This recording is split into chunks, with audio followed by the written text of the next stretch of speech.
মুজাদ্দিদ জামান আমির শরিয়াত আলা হযরত দাদা পীর সাহেব কিবলা রাহমাতুল্লাহ আলাইহি হুজুর খাওয়া দাওয়া সারলেন সমস্ত হাজীদের নিয়ে।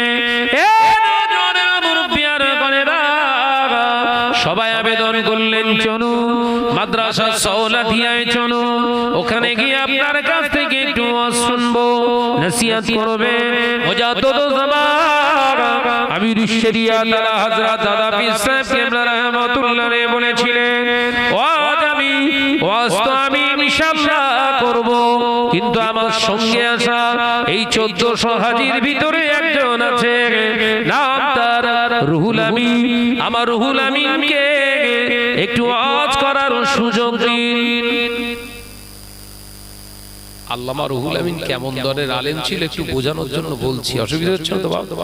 ভাববেন না কাহিনী ধুনতিস।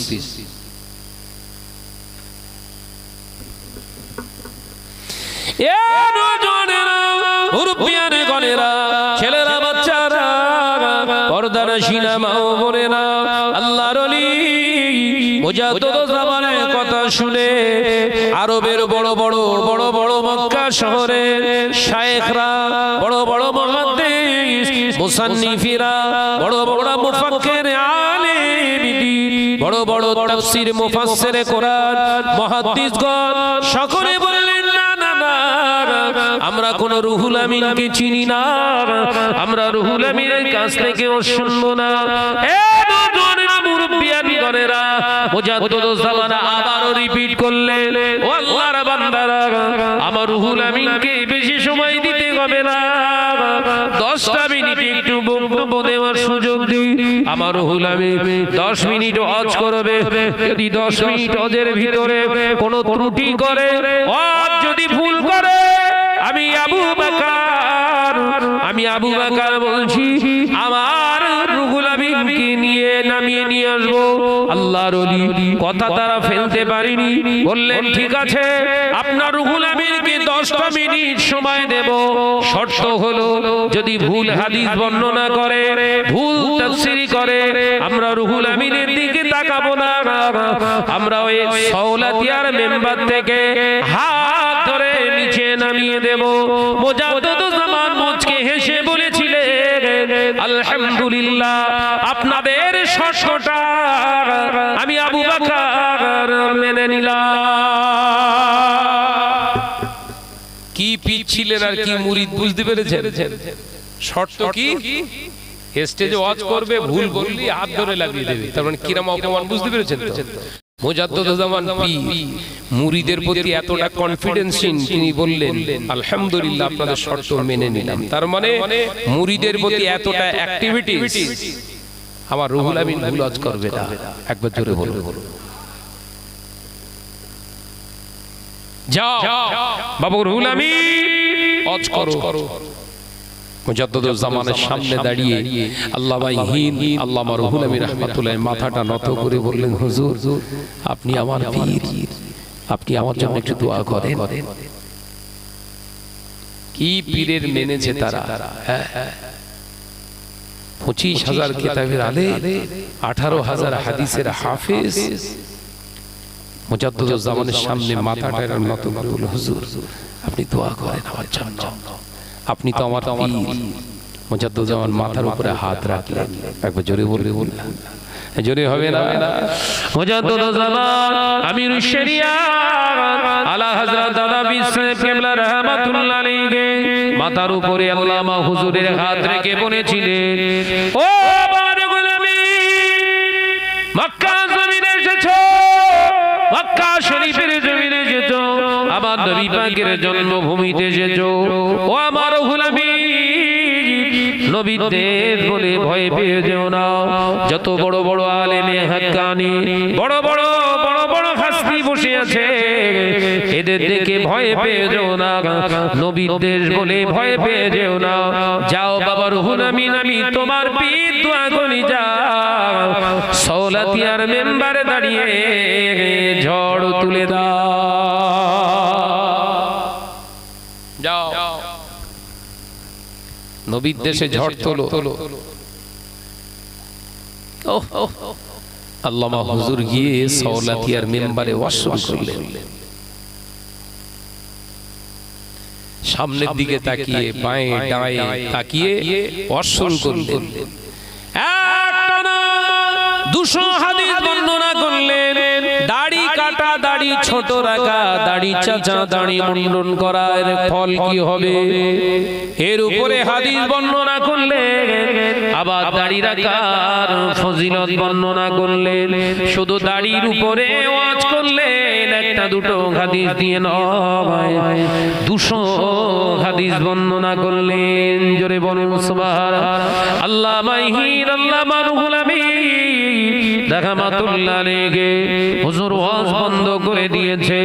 বড় বড় বড় বড় শায়েখেরা, বড় বড় মুফতিরা, বড় বড় বড় বড় মুহাদ্দিসিরা, বড় বড় মুফাসসিরে কোরআন, মুসান্নিফিরা চোখ ভরা পানি নিয়ে বলেছিলেন, ও ভাই রুহুল আমিন, ওয়াজ আপনি বন্ধ করবেন না, হাদিস বর্ণনা আপনি বন্ধ করবেন না, হাদিস বলুন।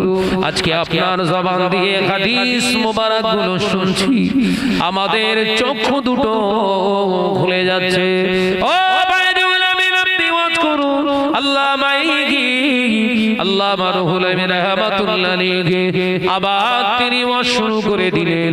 এবার ওয়াজ করলেন তামাক খাওয়া, ধূমপান করা কতটা শরীয়ত বিরোধী কাজ, এর উপরে তিনি একটা না আবার তিনি 100 আপনার 150 হাদিস বর্ণনা করলেন। টোটাল 4 ঘন্টার অধিক 350 খানা দুটো সাবজেক্টের উপরে ওয়াজ করলে, হাদিস বর্ণনা করলে।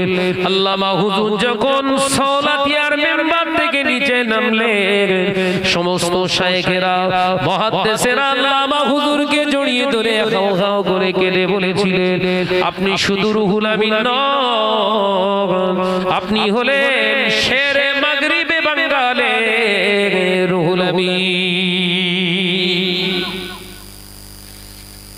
পশ্চিমবঙ্গের বাঘ আপনি। আল্লামা রুহুল আমিন রাহমাতুল্লাহ আলাইহি হুজুরকে প্রশ্ন করেছিলেন, ও ভাই রুহুল আমিন, আমরা তো আপনাকে ওয়াজ করতে নিষেধ করিনি, বারণ তো করিনি, হঠাৎ 200 হাদিস বর্ণনা করে বন্ধ করে দিলেন কেন? আল্লামা হুজুর চোখ ভরা পানি নিয়ে বলেছিলেন, ও নবী পাকের দেশের আলেমেরা, ও নবী পাকের দেশের আলেমেরা, আমি রুহুল আমিন যখন ওয়াজ করতেছিলাম, হাদিস বর্ণনা করছিলাম, 200 হাদিস বর্ণনা করার পরে আমি যখন চোখ দুটো খুললাম, আমি দেখলাম আমার ডান পাশে দয়ার নবী রাহমাতাল লিল আলামিন দাঁড়িয়ে রয়েছে। আমার নবীকে দেখে আমি ওয়াজ বন্ধ করে দিলাম।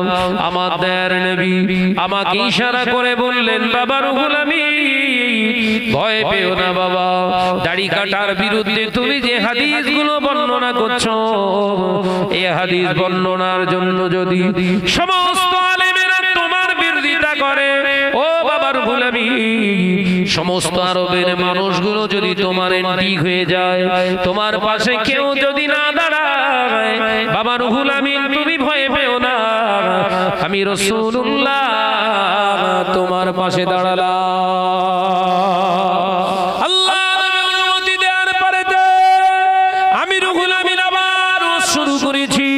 ওই সময় আরবের বড় বড় মুহাদ্দিসিন আল্লামা হুজুরকে জড়িয়ে ধরে বলেছিলেন, ভাই রুহুল আমিন, আপনি যখন ওয়াজ করছিলেন, আল্লাহর কসম করে বলি, হাদিসগুলো বর্ণনা করা দেখে আমরা ভাবছিলাম এই হাদিসগুলো আমার রুহুল আমিন ভাই বলছে না, স্বয়ং যেন রাসূলুল্লাহর জবান মোবারক থেকে শুনছি।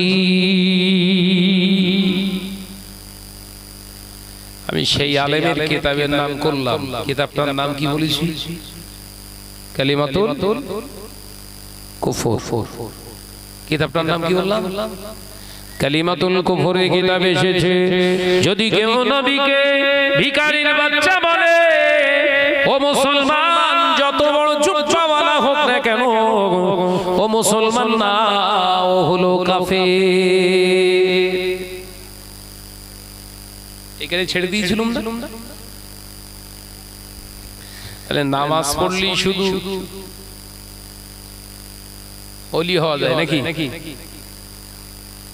কথা বলেন দেখেন। নামাজ পড়লে ওলি হতে পারবেন না, রোজা করলে ওলি হতে পারবেন না, হজ করলেও ওলি হতে পারবেন না, যাকাত দিলেও ওলি হতে পারবেন না। শর্ত ওয়াহিদা, যেটা খাবেন হালাল খানা খেতে হবে। কি খেতে হবে?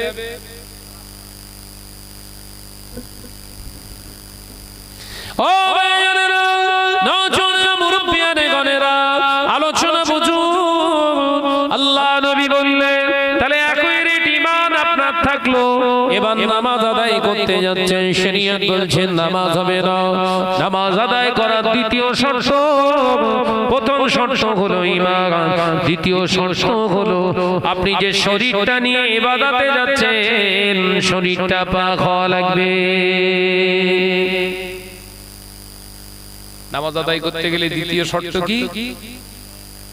শরীর পাক। আপনি বলছেন ভাইজান আমি পুকুরে গিয়ে 12টা করে ডুব মারি, শরীর আমার পাক, কিংবা আমি সাবারে গোসল করি, 5 মিনিট ধরে ছেড়ে দেই, শরীর আমার পাক। 16 বালতি 18 বালতি করে পানি দিয়ে ধৌত করি, শরীর আমার পাক। আল্লাহ কোরআনে জানিয়ে দিলেন, ফাত্তাবিউনি ইহবিবিকুমুল্লাহ।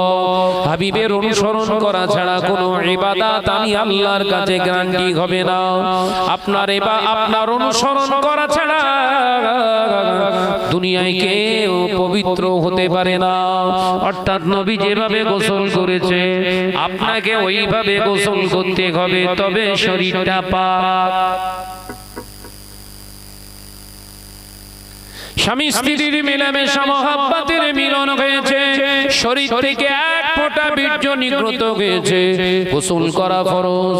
গোসলের 3টি ফরজ, 3টি ফরজের 1 নম্বর ফরজ, আপনি গোসল করতে গিয়ে প্রথম আপনার নিশ্চিন্ত হতে হবে শরীরের যে জায়গায়, যে কাপড়ের যে জায়গায় নাপাক লেগে আছে, ওই জায়গাটা ভালো করে আপনাকে ধৌত করতে হবে। এই মা বোনেরা, তোমাদের ওয়াজ সর্বনাশ করতেছে, ঠিক ঠিক।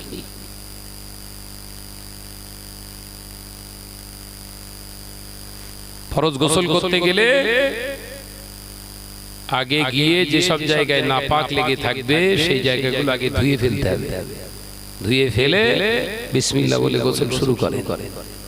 1 নাম্বার ফরজ, বিসমিল্লাহ বলে মুখে পানি দিয়ে গালগালা করুন একবার। একবার করা হলো ফরজ।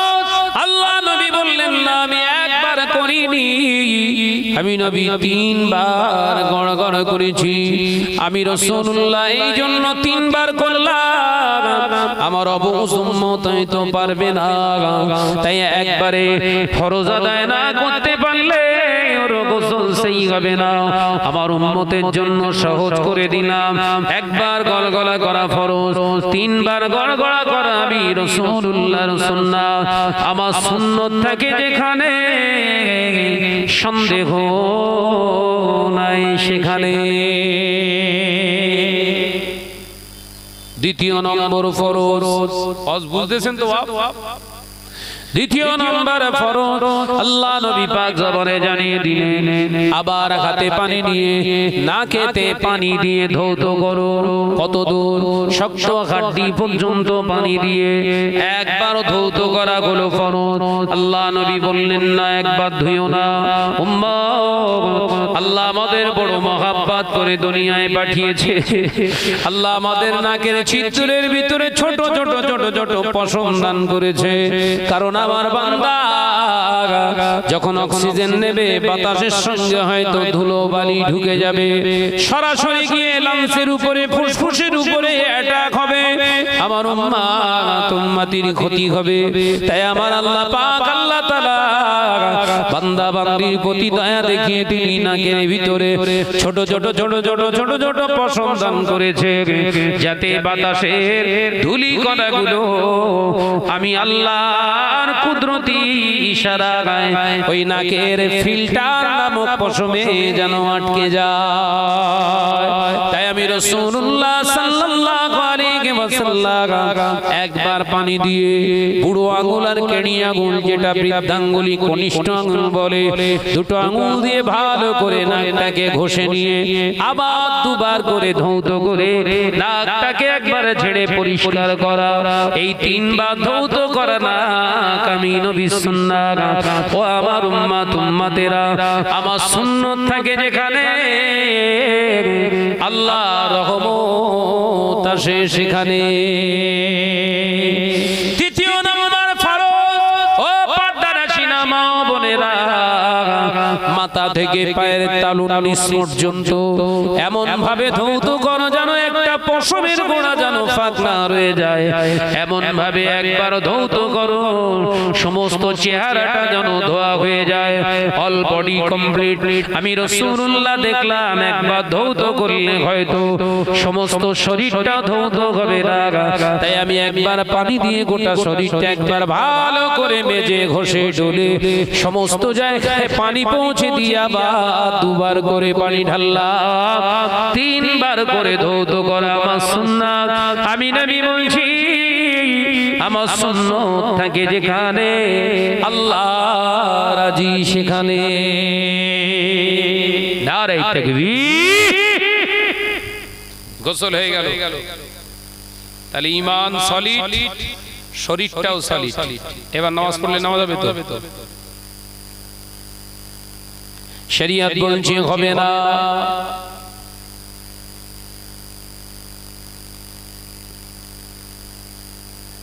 তিন নম্বর শর্ত হলো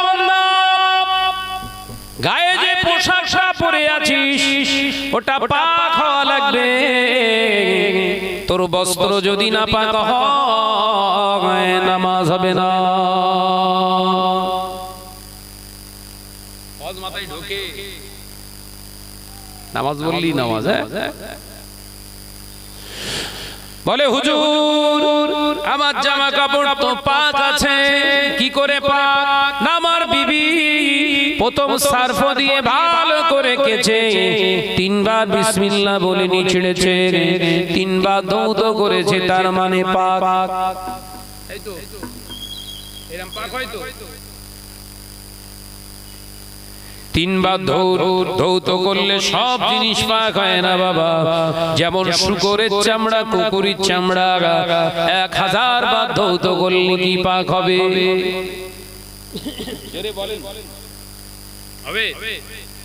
ও নওজওয়ানেরা, ধ্যানের মুসলমানেরা, যেমন শুকরের চামড়া, কুকুরের চামড়া 1000 বার ধৌত করলে পাক হয় না। সুদের টাকা, ঘুষের টাকা, মেরে নেওয়া টাকা, কেড়ে নেওয়া টাকা, লটারি কাটা টাকা, জুয়া খেলা টাকায় জুব্বা কাটিয়ে ঘুরছো, ওটা 1000 বার ধৌত করলে ও পাক হবে না। এবার প্রথম হচ্ছে বোধহয়।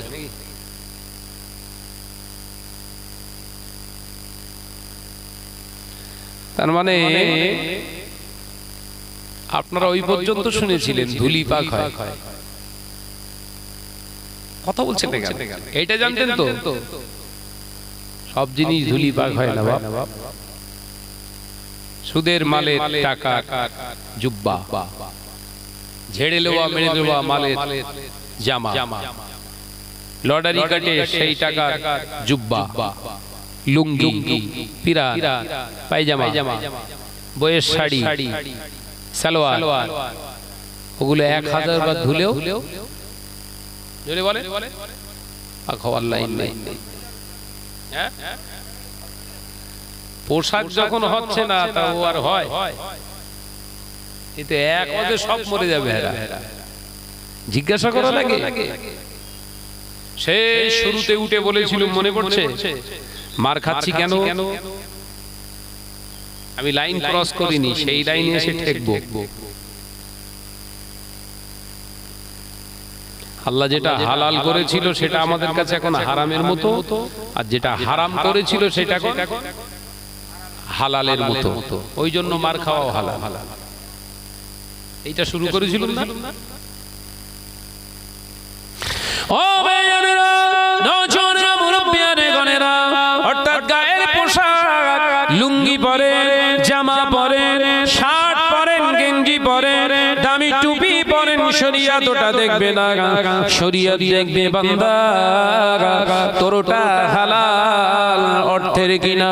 যদি ওটা হালাল অর্থের আমি আল্লাহ পাককে ভালোবাসি, আমি আল্লাহ পবিত্রকে ভালোবাসি, কারণ আমি আল্লাহ নিজে পাক। জোরে বলুন সুবহানাল্লাহ। ও বাবাজিরা, সোনা মানিকেরা, শরীয়ত এবার বলছে ওই হালাল টাকার পোশাকে যদি পেশাবের ছিটা লেগে যায়, শরীরের নাপাকে ছিটে লেগে যায়, তখন ওই পোশাকটা 3 বার ধৌত করলে আবার পাক হয়ে যাবে। কারণ আগে ছিল পাক, নাপাক হয়ে যাবার কারণে, নাপাক লেগে যাবার কারণে নাপাক হয়েছে। তাই নাপাক ধুয়ে দিলে আবার পূর্বের অবস্থায় ফিরে যাবে। অর্থাৎ ওটা ছিল পাক, আবার হয়ে যাবে পাক। একবার জোরে হবে না? একদম পা পর্যন্ত জুব্বা মাথায় পাগড়ি বেঁধে ঘুরতেছে ঈদগাহ ময়দানে প্রথম কাতারে। শয়তান পর্যন্ত ছুটে পালাচ্ছে দেখে। শয়তান ভয় খায়।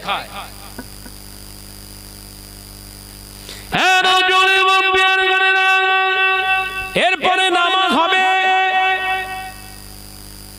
ইমান সলিড আছে, দেহ সলিড আছে, কাপড় সলিড আছে। এবার নামাজ আদায় করলে কি নামাজ হবে? হবে তো। শরীয়ত বলছে হবে না। কি সর্বনাশ বলেন। হবে। আল্লাহ নবী জানালেন, বান্দা ও আমার উম্মতিরা, যে জায়গায় দাঁড়িয়ে নামাজ আদায় করবি ওই জায়গাটা যেন পাক হয়। জোরে বলুন, আরেকটু জোরে হয় না? যে নামাজের মুসাল্লায় দাঁড়াবি ওটা যেন পাক হয়। মুসা আলাইহিস সালাতু ওয়াস সালাম আল্লাহর সঙ্গে কথা বলতে গিয়েছিলেন। হযরত নবী মুসা পায়ের জুতোটা পরে তো উপত্যকায় উঠতে চেয়েছিলেন। আল্লাহ বললেন, না মুসা, তুমি আমার নবী হতে পারো, পায়ের জুতো কিন্তু না পাক। জুতো খুলে উপরে ওঠো। একবার জোরে বলবেন, মাথায় ঢোকে না বোধহয়। মুসা আলাইহিস সালাম আল্লাহর সঙ্গে কথা বলতে গিয়েছিলেন। অর্থাৎ যে জায়গাটায় উনি উঠবেন ওই জায়গাটা পবিত্র আল্লাহ ঘোষণা করেছিলেন। একবার জোরে বলেন। তাহলে আল্লাহর সঙ্গে কথা বলতে গেলে জায়গা পবিত্র দরকার। নামাজ কি আল্লাহর সঙ্গে কথা? তো নামাজ মানেই তো আল্লাহর সঙ্গে কথা। কথা বলছেন না কেন? আল্লাহর সঙ্গে কথা বলতে গেলে শর্ত কি? যে জায়গায় দাঁড়াবে সুদখোরের টাকা টাইলস হলি হবে, ঝাড়া টাকায় মসজিদের মার্বেল লাগালি হবে।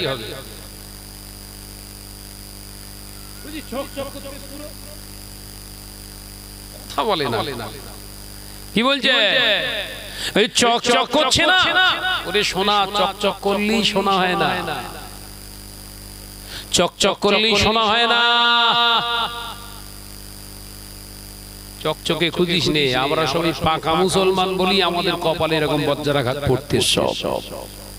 আল্লাহ পাকা মুসলমান পছন্দ করে না, পাক মুসলমান পছন্দ করে। কি মুসলমান? জোরে বল না রে বাপ। আল্লাহর কাছে পছন্দ হচ্ছে পাক মুসলমান, পাকা না। কারণ পাকা হলি না, পাকার পরের স্থান হচ্ছে পচা। বোঝাতে পারলাম না? ফল পেকে গেলে তার পরের স্থান কি? এখন সব আমরা পাকা মুসলমান, ওই জন্য পছন্দ ধরে সব কথা বলছে, ওই জন্যই তো পচতেছে, আর পচে গেলেই কেটে বাদ দিতে হয়, কথা বলে না কেন? ওই জন্য এসআইআর কেটে বাদ দিচ্ছে, এই ওয়াজ বুঝতে পারে না। পচা মুসলমান তো এসআইআর হয়ে নাম মোল্লাদের বাদ দেবে কেন বুঝতে পারছেন? এ তো অরিজিনাল না, মাল সব ডুপ্লিকেট। ব্যানারটা ঠিক আছে, শাহনওয়াজ মন্ডল, ব্যানারের উল্টো পিটিকে দেখি পাকা লটারি খোল। এই পাকা না পচা কি জ্বালা বলে। ব্যানারটা পাকা, ব্যানারের বাইরেটা পাকা, ভেতরটা টোটাল পচা। আল্লাহ আমাদের বোঝার তৌফিক দেন বলুন আমিন। আর জোরে বল না রে বাবা আমিন। সাবধান হন। আমি সেই উঠেছি একটা আয়াতের উপরে ওয়াজ করে গেলাম, দুটো আয়াত লেগেছে, একটা আয়াতের তাফসীর করতে 2 ঘন্টা পাস হয়ে গেছে। তাই কোরআন বুঝুন খুব ধীর মস্তিষ্কে, যিনি বোঝাবেন তিনি যেন ভালো করে বোঝেন, বুঝে তাই বোঝান, তাহলে সমাজ ফিরবে। তার আগে না, শরীয়তের হুকুম এটাই, আপনি যে কটা আয়াত, আপনি আয়াতের জ্ঞান আপনি লাভ করলেন, ওই জ্ঞানের উপরে আপনাকে নিজেকে ইস্তেকামাত দিতে হবে, দৃঢ়তার সঙ্গে আমল করতে হবে। আমল করার পরে এবার নসিহত দেন। আল্লাহ বললেন ওই আয়াতের ব্যাখ্যা মানুষের অন্তরে আসার করিয়ে দেবো। একবার জোরে বলুন সুবহানাল্লাহ।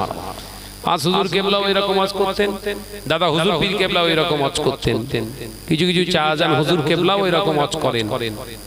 আমরা যারা ওয়াজ করছি 2 ঘন্টার ওয়াজ হচ্ছে, 10 মিনিটের আমল নেই।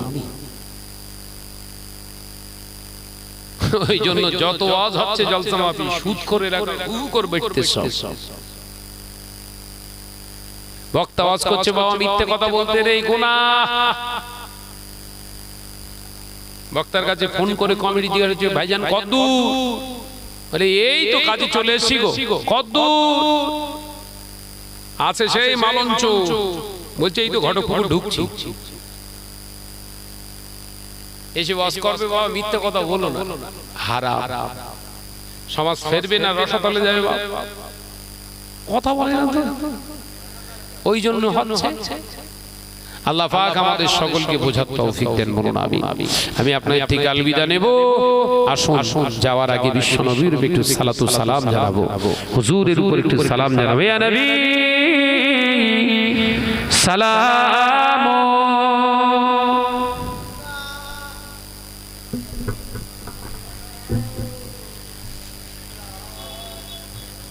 আসে তো আসসালামু আলাইকুম।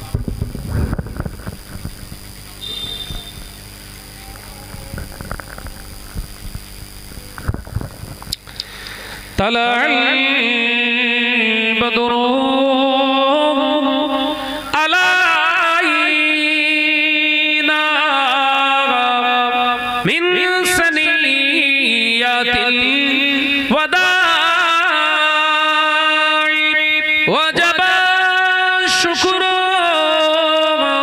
علينا ما دعا لله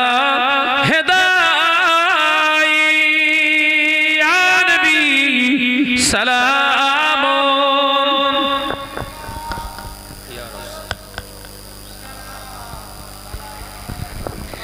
يا حبيبي سلام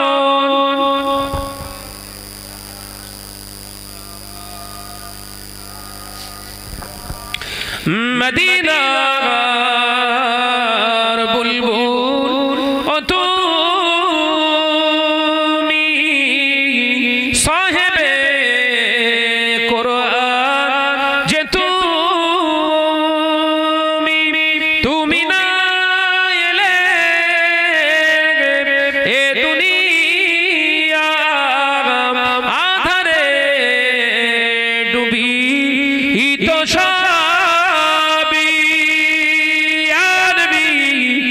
سلام يا رسول يا حبيبي سلام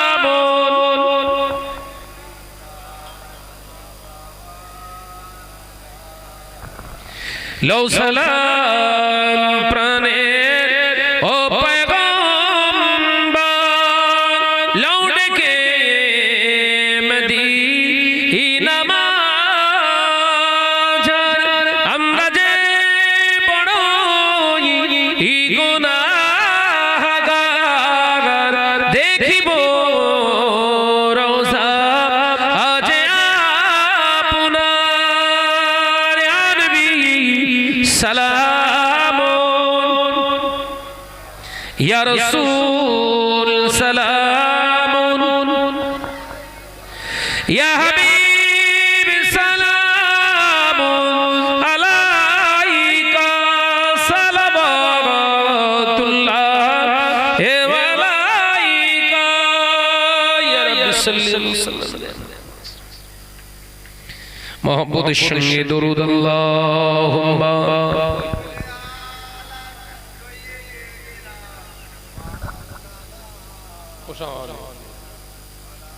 এখন কি করছো? কি সর্বনাশ! এটা মোহাম্মদের সঙ্গে দরুদ আল্লাহুম্মা সাল্লি আলা। একটু আওয়াজ দিয়ে পড়ো বাবা, আওয়াজ দিয়ে পড়ো পড়ো পড়ো। ওয়া আলা আলিহি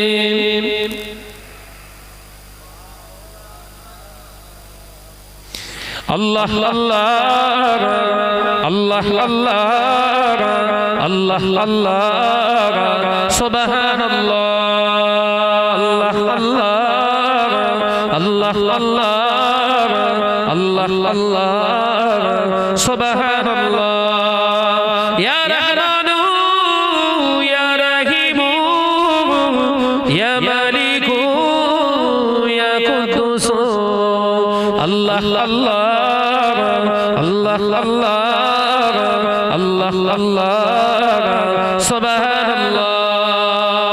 জমিন ও আসমান যা কিছু আছে, জমিন ও আসমানে যা কিছু আছে, রবের নামে তাসবিহ পড়ে। জোরে হবে না সুবহানাল্লাহ? আর কি জোরে হয় না? আল্লাহ আল্লাহ আল্লাহ আল্লাহ আল্লাহ আল্লাহ সুবহানাল্লাহ। জোরে জোরে লা ইলাহা ইল্লাল্লাহ।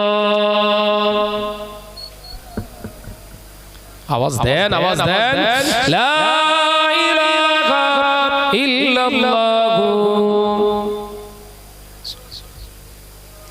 রাতের আকাশে তারকার ভাসে, রাতের আকাশে তারকার ভাসে, আল্লাহর নামে এই কথা বলছে লেখা। তাহলে শক্তি কার হাতে? জোরে বলেন। আল্লাহ পাক রব্বুল আলামিন বললেন, এ আমার বান্দা, এ আমার বান্দি, আমি আল্লাহ পাক তোকে কিছুক্ষণের জন্য দুনিয়ায় পাঠিয়েছি। কতদিন থাকবি, কত সময় থাকবি, কত কাল থাকবি, ওটা আমি ছাড়া কেউ জানে না। একবার জোরে বলে। অর্থাৎ তোর হায়াতের খবর যখন তুই নিজে রাখিস নি, তোর হায়াতের খবর যখন তুই নিজে জানিস না, খবরদার অহংকার তাকাব্বুরি বড়ত্ব করিস না।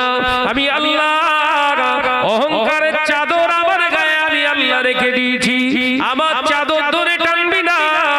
আমি আল্লাহ হায়াতের মালিক, তোর জানের মালিক, তোর মউতের মালিক, জমিনের মালিক, আসমানের মালিক, শ্বাস প্রশ্বাস ওটারও মালিক আমি আল্লাহ। জবান দিয়ে কথা বলিস ওটারও মালিক আমি আল্লাহ। চক্ষু দিয়ে দেখিস ওটারও মালিক আমি আল্লাহ। দেহের ভিতরে যে নার্ভগুলো আছে ওটারও মালিক আমি আল্লাহ। নার্ভের ভিতর দিয়ে যে রক্তগুলো চালনা হয় ওটারও মালিক আমি আল্লাহ। ওরে বান্দা তোর কিছুই নাই, কিছুই নাই, আমি আল্লাহ এমন শক্তিশালী। তোরা হয়তো খুব জোর 70 বছর, 80 বছর, 100 বছর, 200 বছর, 500 বছর পর্যন্ত থাকতে পারিস, তাও ওটা আমার দয়া, আমার দয়া ছাড়া বান্দা তোর কোনো অস্তিত্ব নাই। আমি আল্লাহ বলছি আমাকে তোরা ভয় কর, ইত্তাকুল্লাহ, আমি আল্লাহ, আমাকে তোরা ভয় কর। হে আমার ইমানদার বান্দারা, আমাকে কেন ভয় করবি? আমি আল্লাহ পরিষ্কার জানিয়ে দিচ্ছি, আল্লাহু লা ইলাহা ইল্লা হুয়াল হাইয়ুল কাইয়্যুম। আমি আল্লাহ আগেও ছিলাম, এখন আছি, আগামীতে আমি আল্লাহ থাকবো।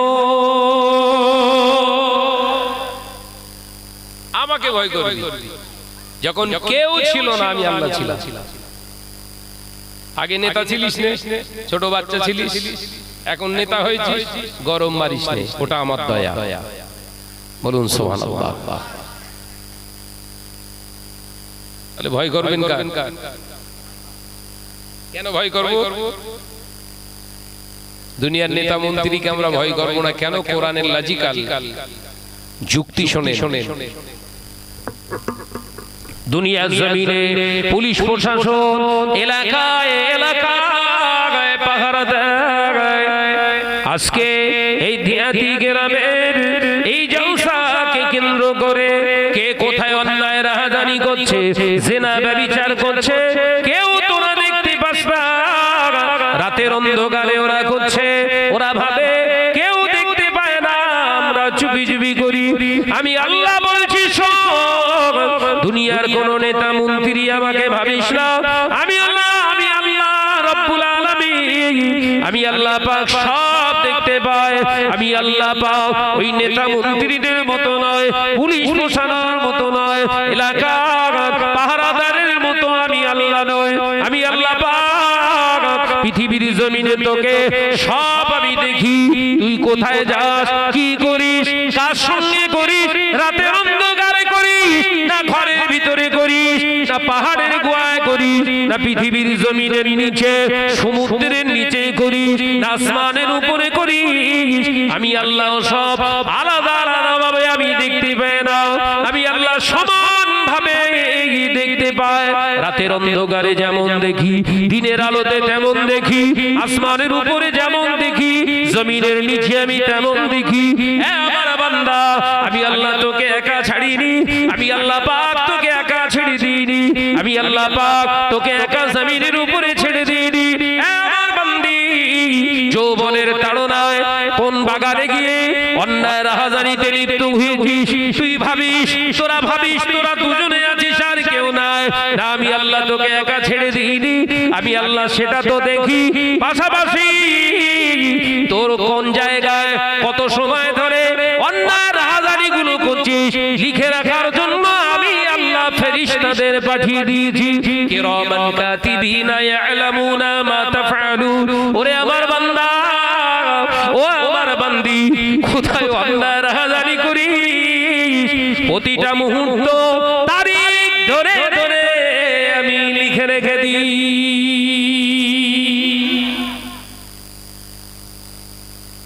দুনিয়াটা চুরি করার জায়গা। কথা বলছেন না কেন? যে ছেলেটা যে মেয়েটা গোপনে গোপনে বাঁশ বাগানে, এ বাগানে, সে বাগানে গিয়ে জেনা করছে, ওরা সত্যি কি চুরি করতে পারছে?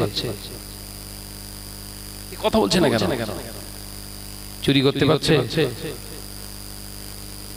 কিন্তু পুরো তারিখ ধরে, কত সময় ধরে,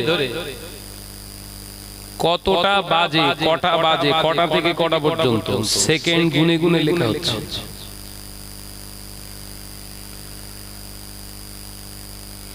এই বিশ্বাসটা রেখে চলার নাম হলো ঈমান।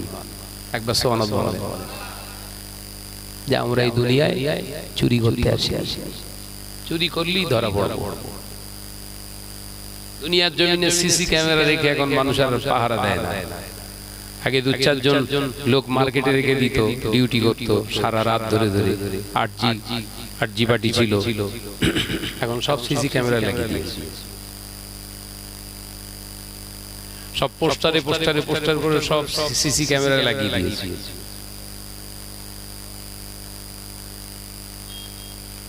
কথা বুঝছেন না? সিসি ক্যামেরা লাগিয়ে দিয়েছে, অফিস, বড় বড় এটিএম বাক্সে সব সিসি ক্যামেরা লাগানো, লক্ষ লক্ষ টাকা এটিএম বাক্সে রেখে ভরে দিয়ে চলে গেছে। কেউ নেই, দেখেছেন তো নাকি?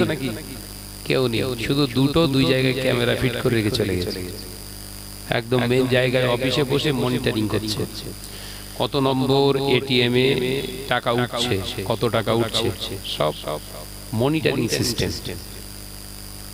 চুরি করার কোনো জায়গা নেই। চুরি করতে এসেছিল, চোখে মুখে ডাব ফাপ কভার টভার লাগিয়ে এসেছিল, চোরেরা মনে করেছে আমার মুখটা দেখতে পাইনি মানে আমার ধরতে পারবে না। বাইরের দিকে শো করা আছে একটা ক্যামেরা, ও যে গাড়ি থেকে নেমেছে সেই নাম্বার প্লেটটা এদের কম্পিউটারে মনিটরিং করা হয়ে গেছে।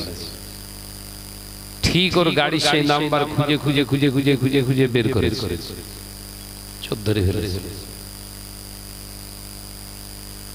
আল্লাহর ওটাও সিস্টেম না। আল্লাহ বললেন লা তাখুযুহু সিনাতু ওয়ালা নাওম। বলুন সুবহানাল্লাহ, জোরে বলেন। আমি ঘুমাই না, মনিটরিং যারা করে ওরা ঘুমোয়, আমি আল্লাহ ঘুমাই না। ঘুম আমায় স্পর্শ করে না, ঘুমের দরকার হয় না। কখন, কোন সময়, কোন জায়গায়, সব আমি আল্লাহ আমার মনিটরিং এর ভিতরেই আছি। এই এখানে কারা, এখানে কথা বলছে কারা, কারা ওখানে, কারা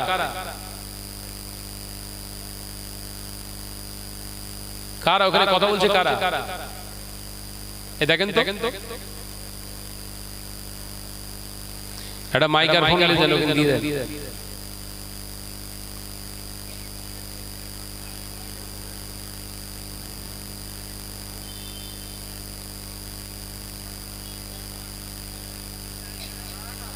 কি বলছে?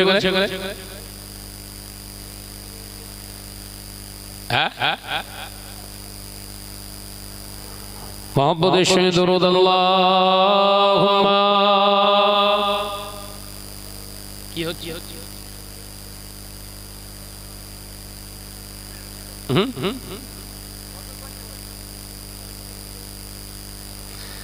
দরুদ শরীফের জুতো এরকম কেন?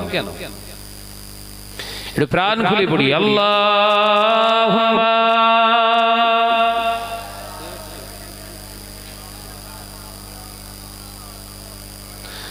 ওয়ালা আলি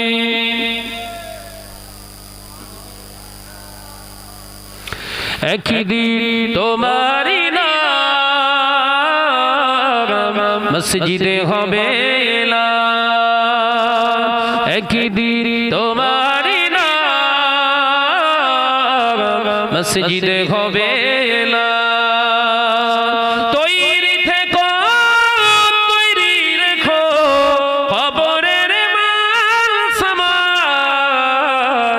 জোরে হবে না, আরে কি জোরে হয় না? একদিন তোমারি নাম মসজিদে হবে না। আল্লাহুম্মা। এখানে দুজন কারা? এরা ওই রাস্তায় দাঁড়িয়ে গল্প করছে।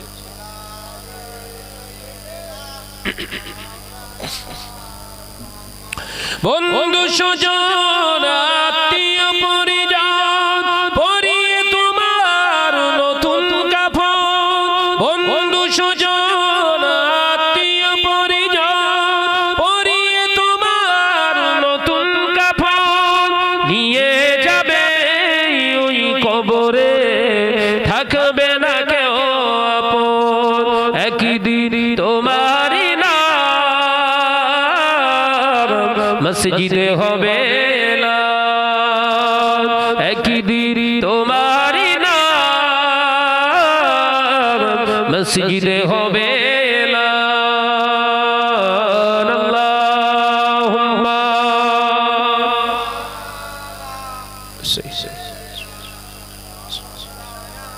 আওয়াজ দিয়ে পড়ো, প্রাণ খুলে পড়ি, ওয়ালা আলি।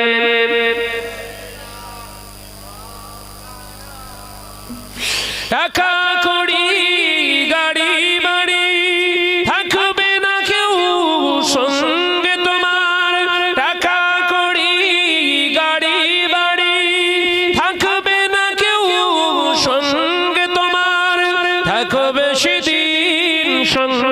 হয়ে নূর নবীর সুন্নাত জোরে হবে না আর কি জোরে না থাকবে সেদিন সঙ্গী হয়ে নূর নবীর সুন্নাত একই দিন তোমারই নাম মসজিদে হবে একই দিন তোমারই নাম মসজিদে হবে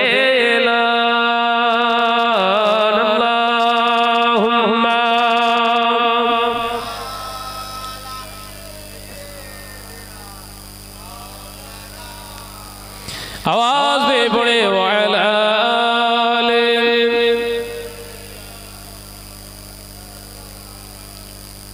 আমার নজরেরা মুরব্বিয়ান গণেরা ছেলেরা বাচ্চারা পর্দানশীনা মা ও বোনেরা আল্লাহকে ছাড়া আল্লাহ জাহান্নামকে ছাড়া আর কাউকে ভয় পেও নি বাবা ওই ভয়টা আপনার ঈমানের খাতরায় এসে যাবে এ নজরেরা মুরব্বিয়ান গণেরা ছেলেরা বাচ্চারা পর্দানশীনা মা ও বোনেরা আল্লাহকে ভয় করে চলুন পৃথিবীর জমিনে যে কটা দিন আল্লাহ হায়াতে রেখে দিয়েছে আল্লাহকে ভয় করে চলুন আল্লাহকে ভয় করে দুনিয়ার জমিনে চললে বাবা লস নয় আপনি দুনিয়ার জমিনে আল্লাহকে ভয় করলে যেমন আল্লাহ পাক আপনাকে হেফাজতের দায়িত্ব নেবে দুনিয়ার জমিন থেকে বিদায় হয়ে যাওয়ার পরে আপনাকে জান্নাতে পৌঁছে দেওয়ার দায়িত্ব আমার আল্লাহর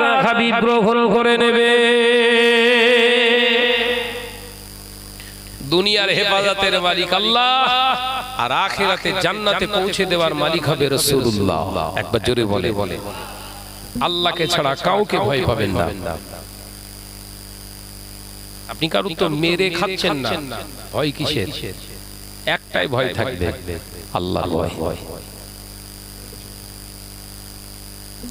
ও বেজনেরা নজনেরা মুরব্বিয়ানে গনেরা আল্লাহ নবী তার নবী রাহমাতাল লিল আলামিন পাক খবরে জানিয়ে দিলে যখন সুদের কারবারি হয়ে যাবে 6 নম্বর নিয়ামত আল্লাহ আপনার কাছ থেকে উঠিয়ে নেবে কি সেই নিয়ামত আল্লাহ নবী পাক খবরে জানিয়ে দিলে আমি রাসূলুল্লাহর মহব্বত যারা হারামখোর হয় যারা সুদের কারবারি হয় বাবা ওদের হৃদয় থেকে আল্লাহর মহব্বতটা উঠে যাবে আল্লাহ নবীর মহব্বত ওদের অন্তরে থাকবে না ও দাড়িওয়ালা হোক টুপিওয়ালা হোক নামাজি হোক বড় জুব্বাধারী হোক আর হাজী সাহেব হোক ও যদি হারামখোর হয় ওর জবান দিয়ে নবীর আর সম্মান থাকবে না ওর জবান দিয়ে রাসূলুল্লাহর অপমান করতে থাকবে এ সোনা মানিকেরা নজরেরা মুরব্বিয়ান গণেরা আজকে সমাজে দেখতে সেটাই তো পায় অনেক নামাজি মুসল্লি আছে তারা বলে নবী আমাদেরই মতো মানুষ অনেকেই আবার মুসল্লি নামাজি তারা দাড়ি রেখে জুব্বা পরে বলে নবী আমাদেরই মতো মানুষ নবী আমাদেরই মতো মানুষ নবী আমাদেরই মতো মানুষ অনেক আবার দাড়িওয়ালা টুপিওয়ালা জুব্বাওয়ালা স্টেজে ওয়াজ করতে করতে বলে না নবী তিনি ভিখারির বাচ্চা ছিলেন আল্লাহ নবী সম্পর্কে তারা বলে নবী নাকি রাখাল ছিলেন আল্লাহ নবী সম্পর্কে তারা বলে নবী নাকি মুটেগিরি করতেন কুলিগিরি করতেন এ সোনা মানিকেরা এই দাড়িওয়ালা টুপিওয়ালা মাওলানা হোক না কেন এর জবান দিয়ে যখন এই কথাগুলো আপনি শুনবেন চোখ বন্ধ করে ধরে নেবেন ও হলো হারামখোর কি বললাম ও হলো এক নম্বরের হারামখোর সাহাবায়ে কেরামরা বলার সাহস পায়নি নবী আমাদের মতো ছিলেন একটা হাদিসের রেফারেন্স দিতে পারবেন না আই ক্যান চ্যালেঞ্জ নবী সাহাবীরা নবীকে জীবনে কোনোদিন নিজেদের মতো ভাবতেন না বলুন সুবহানাল্লাহ আজকে 3 দিনের মুসল্লি বলে এর কপালে কি বাস পড়ে বলেন বসিরহাট আল্লামা হুজুরের মতো একজন বিদগ্ধ আলেম, 25,000 শরিয়াতের কিতাব পড়ে যিনি আলেম হয়েছে, 18,000 রাসূলুল্লাহর হাদিস যিনি মুখস্থ করেছিলেন, তিনি বলতে পারলেন না নবী আমার মতো। এই 3 দিন নামাজ পড়ে কপাল কালো না করে বলতেছ না আমাদের মতো। এ আমার আলোচনা বুঝছেন?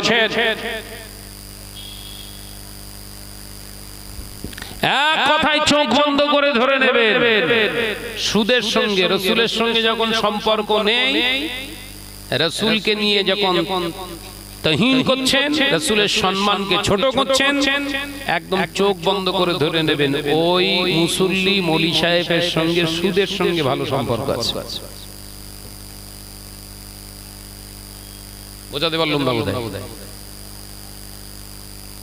আজকে সমাজে বহু এরকম স্টেজধারী কিছু বক্তা বেরিয়েছে, তারা ওয়াজ করতে করতে বলছে এই কথাগুলো, বলছে না নবীরা নাকি ভিখারির বাচ্চা ছিলেন, নাউজুবিল্লাহ বলে। আপনি একটা হাদিসের কিতাব বাদ দেন, কোন পৃথিবীর কিতাবে দেখাতে পারবেন যে আল্লাহ রাসূল কারুর কাছ থেকে চেয়ে খেয়েছেন? তার আব্বা জানেন নাম আব্দুল্লাহ রাদিয়াল্লাহু তাআলা, তিনি কোনদিন চেয়ে খেয়েছেন? পারবেন? কিয়ামত পর্যন্ত টাইম দিয়ে গেলাম। নিজে মেহনত করে জীবন চালিয়েছেন, ব্যবসা করতে গিয়ে জান দিয়ে দিয়েছে, ভিক্ষে করে খাননি। এ বক্তা বলে কি আর? বসিরহাট আল্লামা হুজুর ওই জন্য সব চিন্তা ভাবনা, আল্লাহওয়ালা আলেম ছিলেন তো কিতাব লিখে গেছেন, কালিমাতুল কুফর বলে একটি কিতাব। কিতাবটার নাম কি বললাম? কালিমাতুল কুফর। থাকলে কিনে পড়বেন, বাংলায়। হুজুর লিখেছেন যারা নবীকে ভিখারির বাচ্চা বলে, ভাবে, অন্তরে এই বিশ্বাসটা করে, সঙ্গে সঙ্গে সে কাফের হয়ে যাবে। কে লিখছে?